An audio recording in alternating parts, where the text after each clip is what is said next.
A question I often get is it's all well and good to train these models and deploy them within a Jupyter notebook, but how would I use these models in the real world? How do I actually connect the output of these models, of these machine learning models, to a real application like a mobile phone app or a website or something like that?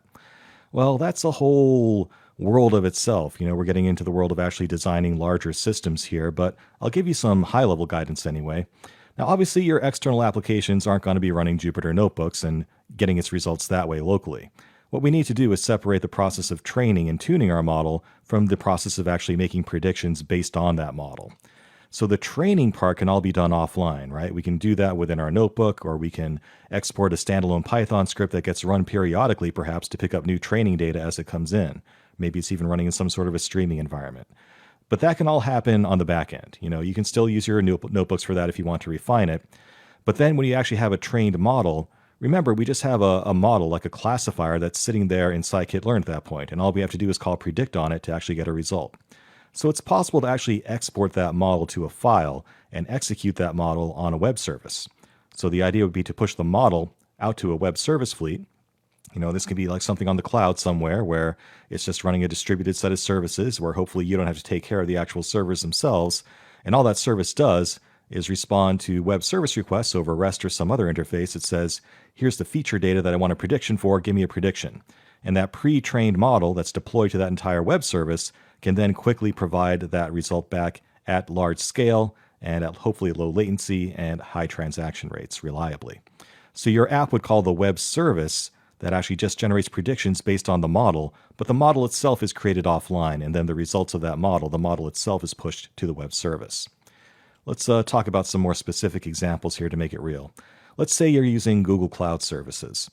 One way you could do this very easily is to just use the sklearn externals joblib method here. With it, you can just say joblib.dump with whatever your model is, any classifier, which can be anything, right? K-means, you can even have a deep learning classifier in there if you want as well. And scikit-learn can dump that out to a file after it's been trained. You just give it a file name, and for Google Cloud, it wants it to be called model.joblib. You would then upload the resulting model.joblib, which contains the model itself, to Google Cloud Storage, and from there, you can just say, this is going to run within the scikit-learn framework, and it will know what to do with it. At that point, you can just tie a Cloud ML engine into it, the Google Cloud ML engine, and that will expose a REST API that you can call to make predictions in real time based on that model that you uploaded into Google Cloud. See how that works? So basically, you would train your classifier offline in a notebook or whatever, however you want to do it, export that classifier to a file, upload that file into Google Cloud Storage, and then Google Cloud's ML engine could actually interact with that with your applications over a REST API. And if you don't know what a REST API is, it's basically the same protocol that you use for looking at websites. So when you go to your web browser and say, I want to look at this URL, that's sending a REST GET request to a server somewhere that says, I want to get the results of this URL, and it gives it back. In the same exact way, your application would say, I want to get a prediction for this set of features, give it back to me, please. Same exact mechanism. You can get a lot more complicated too. Let's say that you're using Amazon Web Services and you wanted to build an entire end-to-end system that makes product recommendations. One way to do this in AWS would be if you have a fleet of servers that are generating order data. If you're actually monitoring the servers where people are placing orders, we could have a service called Kinesis Data Firehose running on top of those servers that is feeding those log data information into Amazon S3 storage. And from there, Amazon's Elastic MapReduce service could be consuming that log data from S3. Maybe that contains all the purchase information or all the view information or all the ratings information for the stuff that we want to recommend. And on Amazon Elastic MapReduce, we could be running Apache Spark across an entire cluster that's consuming that data from S3 and creating predictions, creating recommendations based on that data. Now, in this case, I'm not going to push the actual model itself out to a web service. I'm just going to push the results of it out. So what I could do is pre-generate recommendations for every user ahead of time. So after consuming all of the latest data from S3, all the latest purchase data or ratings data, whatever you have to work with, I can go off and use Apache Spark to generate predicted recommended items that people might like for every user in my system. I could then publish that to something like Amazon DynamoDB, which is just a NoSQL database that will allow me to very quickly associate a list of item identifiers with a list of user identifiers. And that will be a very fast way of looking up what items should I recommend for a given user. So I take the output of the model and I publish the output to something more scalable like DynamoDB. DynamoDB is horizontally scalable, so it can handle very high transaction rates at very low latency. Then to expose that to the outside world, I could use something like AWS Lambda, which is their serverless functionality that just lets you write very simple functions that would access that DynamoDB database for a given user and retrieve the results back for some application. And it does it in such a manner that you don't have to worry about actually provisioning server capacity to run that. AWS takes care of all that for you. In front of that, you might have something called the Amazon API Gateway, which actually would provide the REST interface that your mobile apps or websites would actually talk to retrieve that data. So looking at it from the other direction, your client application could say, I want to get recommendations for this user ID. It would say, okay, Amazon API Gateway, give me recommendations for this user ID through some REST query. Behind the scenes, that would transfer that request to AWS Lambda, which again has to be scalable. Lambda would say, okay, I'm going to take this and execute a little bit of JavaScript code or something to retrieve the actual item IDs in DynamoDB for that user ID. And that was all pre-generated by Apache Spark running on EMR, creating recommendations off of Amazon S3. So this is a more complicated way that is more of an example of sort of the things you might see in the real world. You know, these systems do tend to get rather complicated because as soon as you start dealing with massive scale, you need to deal with the cloud at some point. And you have to deal with technologies like Apache Spark that can scale up to massive data sets. So this is sort of a more advanced example, if you will, but a very real one of how you might actually implement something like that in the real world. Again, the key is that the actual generation of the model is separate from the vending of the data, the results from it. So on that top row there, that's the process of actually building the recommendations themselves, but then we push the actual recommendations down to something that's more scalable, to DynamoDB fronted by Lambda, which is ultimately fronted by Amazon API Gateway. And then we have a end-to-end system that can actually handle vending the results of our model at massive scale. There are other ways of doing it as well. You could just write your own web service if you wanted to using Flask or something, or whatever web service framework you like. You would then have to obviously provision your own servers and maintain them, which isn't a whole lot of fun. I mean, that's why people use services like AWS and Google Cloud and Azure these days. Also, you can go all in with a platform. All of these cloud providers tend to have their own systems and technologies for doing machine learning these days. So below here is like a partial list of the AWS services that are available in the machine learning space right now, for example. So, you know, if you just want to do speech recognition or image recognition, they have services that are available off the shelf that will just do that for you. And you can obviously integrate those very easily with other AWS services to build larger systems like the ones that we've been looking at here. So something to consider as well, although it's always going to be a good idea to sort of prototype new ideas offline in a notebook or something like that. But ultimately, the way that you implement them for a larger system could be very different. So I hope that gives you sort of a high-level idea of how you might actually go about exposing your models to a real-world system. Again, the key insight is to separate the generation of the model itself and its results from the problem of actually serving those results to a massive fleet of consumers of that data. Whether you go with AWS or Google Cloud services or roll your own or use Microsoft Azure, I mean, those are all the topics of entire courses of their own. Like I can't cover that in a whole lot of depth right now, but at least that gives you a starting point of where to explore if you are in a position of trying to deploy these results to someplace real. If you work as a data scientist at a web company, you'll probably be asked to spend some time analyzing the results of A/B tests. These are basically controlled experiments on a website to measure the impact of a given change. So let's talk about what A/B tests are and how they work.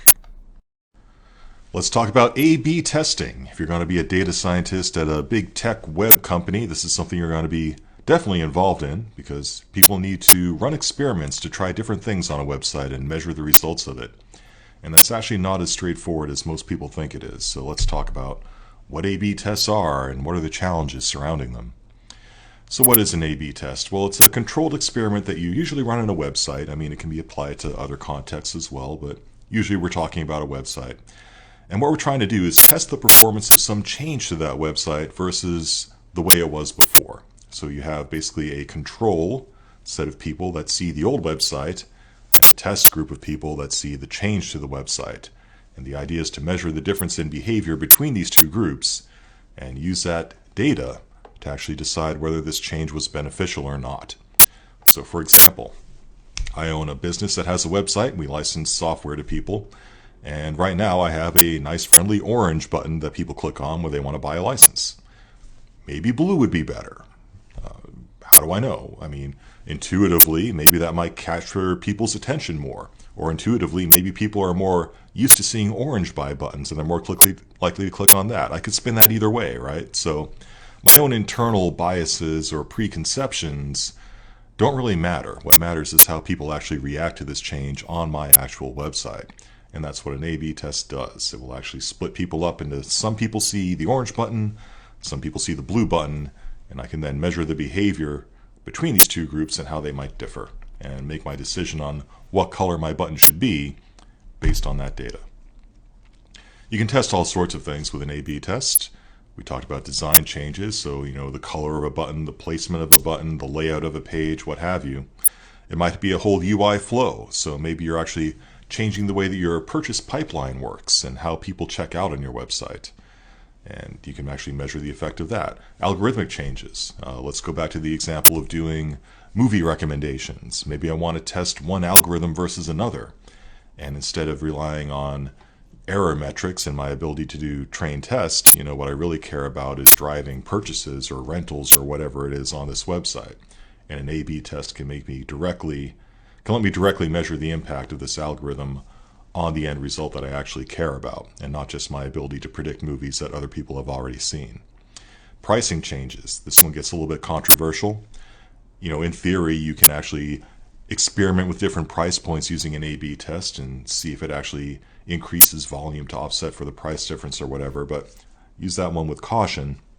If customers catch wind that other people are getting better prices than they are for no good reason, they're not going to be very happy with you. So keep in mind, doing pricing experiments can have a negative backlash, and you don't want to be in that situation.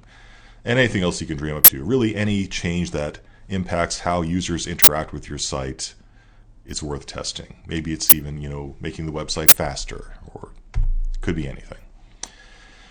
So the first thing you need to figure out when you're designing an experiment on a website is, what are you trying to optimize for? What is it that you really want to drive with this change? And this isn't always a very obvious thing, right? Maybe it's the amount that people spend, the amount of revenue.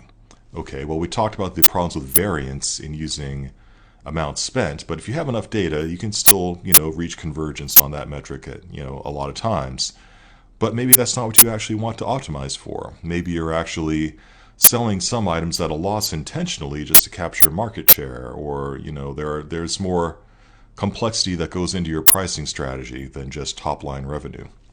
Maybe what you really want to measure is profit. And that can be a very tricky thing to measure because a lot of things cut into how much money a given product might make, and those things might not always be obvious. And again, if you have loss leaders, this experiment will discount the effect that those are supposed to have. So bottom line, you have to talk to the business owners of the area that's being tested and figure out what it is they're trying to optimize for. What are they being measured on?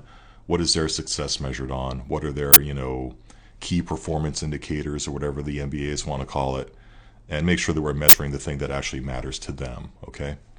Maybe you just care about driving ad clicks on your website, or order quantities to reduce variance. Maybe people are okay with that.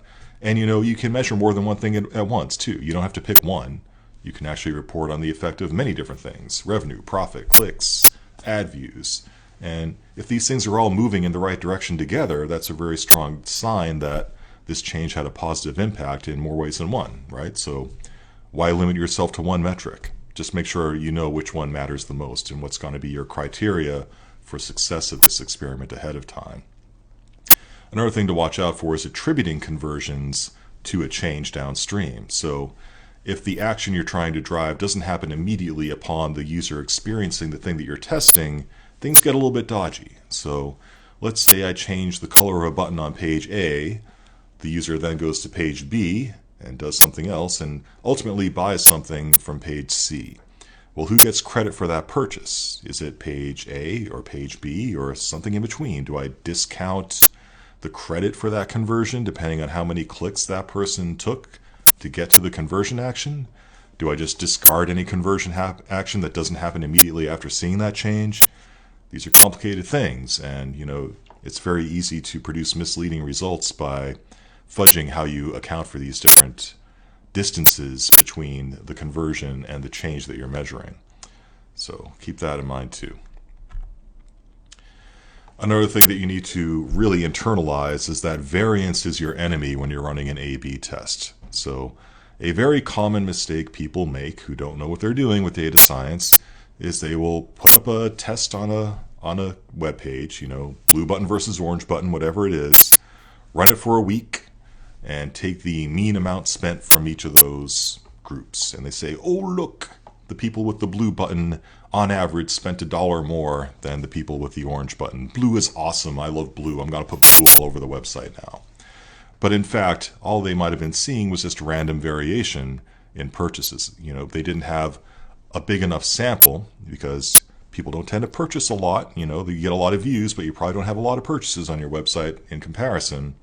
And there's probably a lot of variance in those purchase amounts because different products cost different amounts. So you could very easily end up making the wrong decision that ends up costing your company money in the long run instead of earning your company money if you don't understand the effect of variance on these results. And shortly we'll talk about some principled ways of measuring and accounting for that. And you need to make sure that your business owners understand that this is an important effect that you need to quantify and understand before making business decisions following an A/B test or any experiment that you run on the web. Now, sometimes you need to choose a conversion metric that has less variance. It could be that the numbers on your website just mean that you would have to run an experiment for years in order to get a significant results based on something like revenue or amount spent. So sometimes if you're looking at more than one metric, like order amount, order quantity, that has less variance associated with it. And so you might see a signal on order quantity before you see a signal on revenue, for example. And at the end of the day, it ends up being a judgment call. If you see a significant lift in order quantities and maybe a not so significant lift in revenue, then you have to say, well, I think there might be something real that's beneficial going on here. But at the end of the day, the only thing that statistics and data science can tell you are probabilities that an effect is real. It's really up to you to decide whether or not it's real at the end of the day. So let's talk about how to do this in more detail. So that's an introduction to A/B tests. The key takeaway there is just looking at the differences in means isn't enough. When you're trying to evaluate the results of an experiment, you need to take the variance into account as well. So let's go into some examples in our next lecture of how you actually measure the effects of variance using the t-statistic and p-value metrics. So how do I know if a change resulting from an A/B test is real, if it's actually a real result of what I changed, or if it's just random variation? Well, there are a couple of statistical tools at our disposal called the t-statistic and the p-value. So let's learn more about what those are and how they can help you determine whether an experiment is good or not. So as I said in our previous lecture, variance is your enemy when you're running an A/B test. So how do we account for that? Well, there are some statistical tools at our disposal called the t-test, the t-statistic more specifically, and the p-value, which allow us to quantify the effect of variance on our results and make a decision that takes that variance into account. So the point is to figure out if a result is real or not. Was this just a result of random variance that's inherent in the data itself? Or are we seeing an actual statistically significant change in behavior between our control group and our test group? T-tests and p-values are a way to compute that. And remember too, again, statistically significant doesn't really have a specific meaning. At the end of the day, it has to be a judgment call. You have to pick some probability value that you're going to accept of a result being real or not. But there's always going to be a chance that it's still a result of random variation. And you have to make sure your stakeholders understand that. So let's start with the t-statistic, also known as the t-test. It's basically a measure of the difference in behavior between these two sets, between your control and treatment group, expressed in units of standard error. So it is based on standard error, which accounts for the variance inherent in the data itself. So by normalizing everything by that standard error, we get some measure of the change in behavior between these two groups that takes that variance into account. So the way to interpret a t-statistic is that a high t-value means there's probably a real difference between these two sets, whereas a low t-value means not so much. So you have to decide, what's a threshold that you're willing to accept. And the sign of the t-statistic will tell you if it's a positive or a negative change. So if you're comparing your control to your treatment group and you end up with a negative t-statistic, that implies that this is a bad change if that absolute value of that t-statistic is large. How large is large? Well, that's debatable. We'll look at some examples shortly. Now, this does assume that you have a normal distribution of behavior. And when we're talking about things like the amount people spend on a website, that's usually a decent assumption. There does tend to be a normal distribution of how much people spend. However, there are more refined versions of t-statistic that you might want to look at for other specific situations. For example, there's something called Fisher's exact test when you're talking about click-through rates, the e-test when you're talking about transactions per user, like how many web pages do they see, and the chi-square test, which is often relevant for when you're looking at order quantities. So sometimes you'll want to look at all of these statistics for a given experiment and choose the one that actually fits what you're trying to do the best. Now, it's a lot easier to talk about p-values than t-statistics because you don't have to think about how many standard deviations are we talking about and what does the actual value mean. The p-value is a little bit more easy for people to understand, which makes it for a better tool for you to communicate the results of an experiment to the stakeholders in your business. So the p-value is basically the probability that this experiment satisfies the null hypothesis. That is the probability that there is no real difference between the control and treatment's behavior. So a low p-value means there's a low probability of it having no effect. Kind of a double negative going on there, so it's a little bit counterintuitive. But at the end of the day, you just have to understand that a low p-value means that there's a high probability that your change had a real effect. So what you want to see are a high t-statistic and a low p-value, and that will imply a significant result. Now, before you start your experiment, you need to decide what your threshold for success is going to be. Decide that with the people in charge of the business. So what p-value are you willing to accept as a measure of success? Is it 1%? Is it 5%? And again, this is basically the likelihood that there is no real effect. That's just a result of random variance. It's just a judgment call at the end of the day. A lot of times people use 1%, sometimes they use 5% if they're feeling a little bit more risky, but there's always going to be that chance that your result was just spurious random data that came in. But you can choose the probability that you're willing to accept as being likely enough that this is a real effect that's worth rolling out into production. So when your experiment is over, and we'll talk about when you declare an experiment to be over, you want to measure your p-value.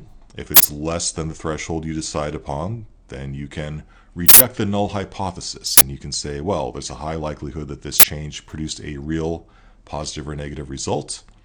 If it is a positive result, then you can roll that change out to the entire site, and it is no longer an experiment. It is part of your website that will hopefully make you more and more money as time goes on.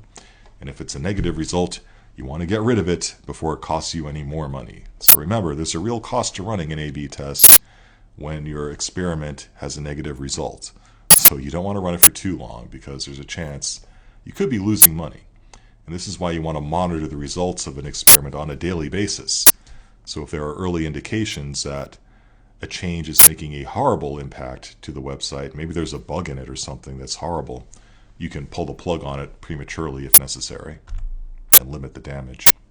So let's go to an actual example and see how you might measure t-statistics and p-values using Python up next. So that's the t-test, the t-statistic and the p-value, useful tools for determining whether a result is actually real or a result of random variation. So next, let's dive into some real examples and get our hands dirty with some Python code and compute these things. Let's fabricate some experimental data and use the t-statistic and p-value to determine whether or not a given experimental result is a real effect or not. All right, let's get our hands dirty with some t-tests. We're going to actually fabricate some fake experimental data and run t-statistics and p-values on them and see how it works and how to compute it in Python. So let's start by fabricating some data here. Let's imagine that we're running an A/B test on a website. and we have randomly assigned our users into two groups, Group A and Group B. And Group A is going to be our test subjects, our treatment group, and Group B will be our control, basically the way the website used to be. So in this example, our treatment group is going to have a randomly distributed purchase behavior where they spend on average $25 per transaction with a standard deviation of 5 and 10,000 samples, whereas the way the website used to be had a mean of $26 per transaction with the same standard deviation and sample size. So we're basically looking at an experiment that had a negative result here. And all you have to do to figure out the t-statistic and the p-value is use this handy-dandy stats.ttestInd method from SciPy. It's just that simple. So what you do is you pass it in your treatment group and your control group, and out comes your t-statistic, which in this case is negative 13. The negative indicates that it is a negative change. This was a bad thing. And the p-value is very, very small. So that implies that there is an extremely low probability that this change is just a result of random chance. So remember, in order to declare significance, we need to see a high t-value, t-statistic, and a low p-value. And that's exactly what we're seeing here. We're seeing negative 13, which is a very high absolute value of the t-statistic, negative indicating that it's a bad thing, and an extremely low p-value telling us that there's virtually no chance that this is just a result of random variation. So if you saw these results in the real world, you would pull the plug on this experiment as soon as you could. Okay? So just as a sanity check, let's go ahead and change things so that there's actually no real difference between these two groups. So I'm going to change Group B, the control group in this case, to be the same as the treatment, where the mean is 25 with a standard deviation that is unchanged and its sample size is unchanged. So if we go ahead and run that, you're going to see that our t-test ends up being below 1 now. So, remember this is in terms of standard deviation, so that implies, well, there's probably not a real change there. And we also have a much higher p-value as well, over 30%. Now, these are still relatively high-ish numbers, so, you can see that random variation can be kind of an insidious thing. This is why you need to decide ahead of time what is an acceptable limit for p-value here. You could look at this after the fact and say, 30% odds that it's, that's not so bad. We can live with that. But no, in reality, in practice, you want to see p-values that are below 5%, ideally below 1%, and a value of 30% means it's actually not that strong of a result. So don't justify it after the fact. Go into your experiment knowing what your threshold is. Let's do some changes here. And, again, we're creating these sets under the same conditions. Let's see if we actually get a difference in behavior by increasing the sample size. So we're going to go from 10,000 to 100,000 samples. You can see here that actually the p-value got a little bit lower and the t-test a little bit larger, but it's still not enough to declare a real difference. So, you would expect that to, it's actually going in the direction you wouldn't expect it to go, right? Kind of interesting, but there's still high values. Again, it's just the effect of random variance, and it can have more of an effect than you realize, especially on a website when you're talking about order amounts. Let's actually go to 1 million. What does that do? Well, now we're back under 1 for the t-statistic, and our value's around 35%. So, we're seeing these kind of fluctuate a little bit in either direction as we increase the sample size. This means that going from 10,000 samples to 100,000 to 1 million isn't going to change your result at the end of the day. And running experiments like this is a good way to get a good gut feel as to how long you might need to run an experiment for. How many samples does it actually take to get a significant result? And if you know something about the distribution of your data ahead of time, you can actually run these sorts of models. Now, just as a sanity check, if we were to actually compare the set to itself, this is called an AA test, and we'll talk about that more later, we should see a t-statistic of 0 and a p-value of 1.0 because there is, in fact, no difference whatsoever between these sets. Now, if you were to run that using real website data where you were looking at the same exact people and you saw a different value, that indicates there's a problem in the system itself that runs your testing, right? All right, so, at the end of the day, like I said, it's all a judgment call. So go ahead and play with this. See what the effect of different standard deviations have on the initial data sets, or different differences in means, and kind of get a feel in different sample sizes. So I just want you to dive in, play around with these different data sets, and actually run them and see what the effect is on the t-statistic and the p-value. And hopefully that will give you a more gut feel of how to interpret these results. But again, the important thing to understand, you're looking for a large t-statistic and a small p-value. P-value is probably going to be what you want to communicate to the business. And remember, lower is better for p-value. You want to see that in the single digits, ideally below 1% before you declare victory. Okay? Let's talk about A/B tests some more in our next lecture. So there you have it. SciPy makes it really easy to compute t-statistics and p-values for a given set of data. So you can very easily compare the behavior between your control and treatment groups and measure what the probability is of that effect being real or just a result of random variation. So make sure you are focusing on those metrics and you are measuring the conversion metric that you care about when you're doing those comparisons. So how long do you run an experiment for? How long does it take to actually get a result? At what point do you give up? Let's talk about that next. This is going to be a really quick lecture. I just want to spend a couple of minutes talking about how to decide when an experiment is over.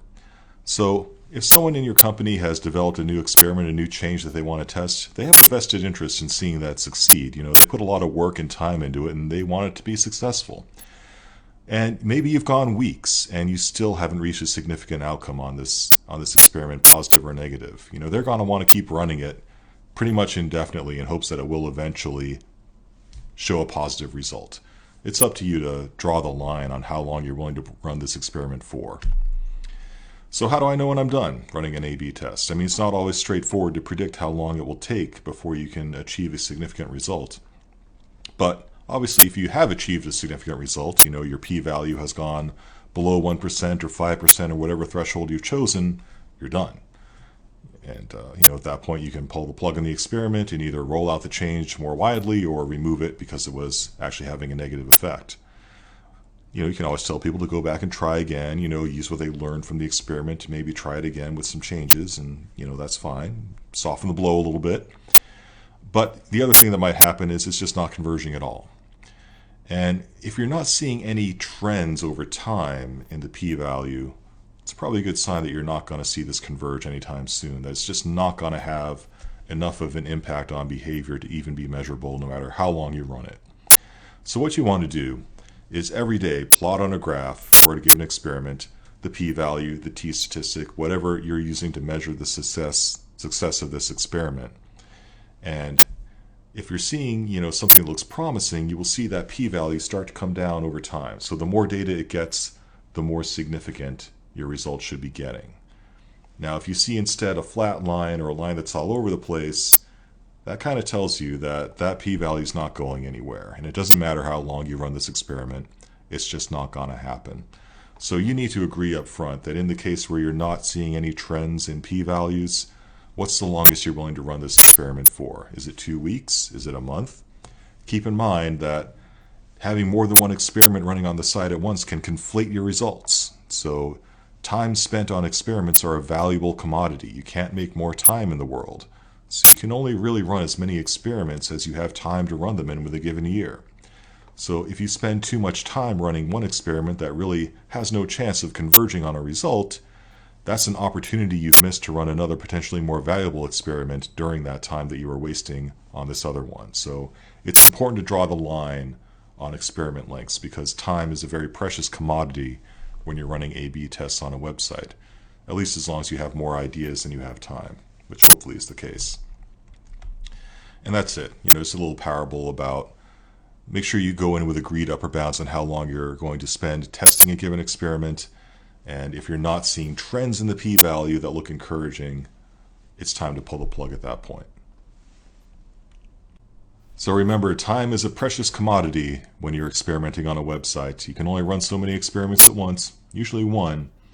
And the time that you waste trying to wait for a result that will never come on an experiment is time you could have spent trying an experiment that actually did make a positive difference. So choose your time limits wisely.